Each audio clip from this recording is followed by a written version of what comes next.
Hey there. Are you thinking about starting a freelance career in graphic design? You're in the right place. In the next 3 minutes, I'll show you how to kickstart your journey and land your first clients. Let's dive in. What is freelance graphic design? Freelance graphic design means working independently, choosing your projects, and setting your own rates. You'll create logos, social media graphics, web designs, and more, all while being your own boss.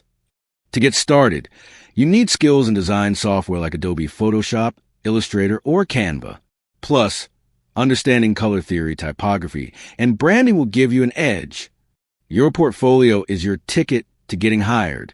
Start by creating mock projects, redesign a logo, create a social media post, or design a flyer. Showcase your best work online using platforms like Behance or Dribbble. Where do you find clients? Start on platforms like Upwork, Fiverr, and People Per Hour. Also, network on LinkedIn and Instagram. Sharing your work consistently attracts potential clients. Setting rates and getting paid. Pricing can be tricky. Start with competitive rates and gradually increase as you gain experience.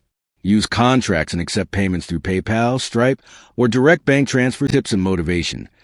Starting as a freelance graphic designer takes time, but don't give up. Keep improving your skills, marketing yourself, and delivering great work. Soon, you'll have a thriving freelance career. Ready to start? Let's go. If this was helpful, like, subscribe, and drop your questions in the comments. Let's build your freelance career together.